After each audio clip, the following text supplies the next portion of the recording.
দিয়ে নিরামিষ আলু ফুলকপির তরকারি করব। আলুটা হালকা ভেজে নিই। আলুটা হলো ভাজা হয়ে গেছে, তুলে নিলাম। এগুলো ভেজে নেব।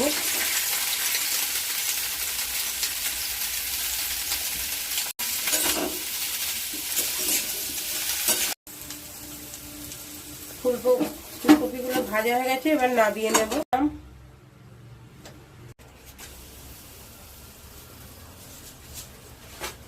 গোটা জিরে,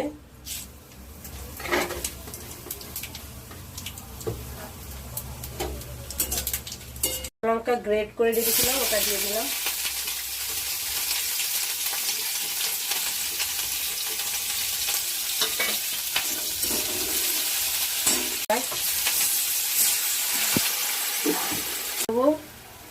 এক চামচ ধনে গুঁড়ো দিলাম, এক চামচ জিরে গুঁড়ো পাউডার দিলাম একটু রঙের জন্য।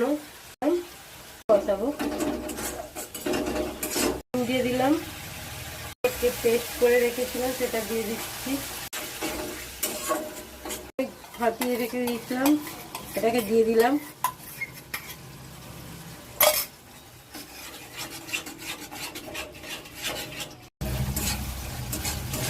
সেপারেট হচ্ছে। এবার আমি কপি, ফুলকপি, আলু সব দিয়ে একটু ভালো করে কষিয়ে নেব।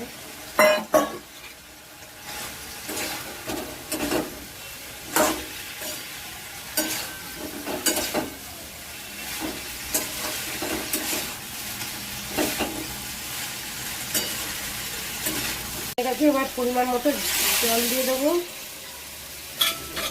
লবণ দেওয়া ছিল, আমি আরো একটু লবণ দিয়ে দিলাম পরিমাণ মতন। লবণটা দিতে ভুলে গেছিলাম, ফুলকপিতে দেওয়া ছিল আর একটু কম ছিল বলে দিয়ে দিলাম।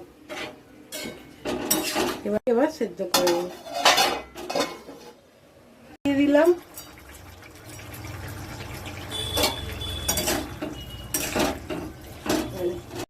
অল্প ঘি দিয়ে দিলাম,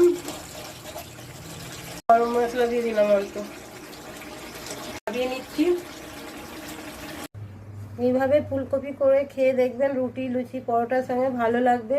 যদি রেসিপিটা ভালো লাগে বেশি বেশি করে শেয়ার করবেন, কমেন্ট করে জানাবেন আর লাইক করবেন।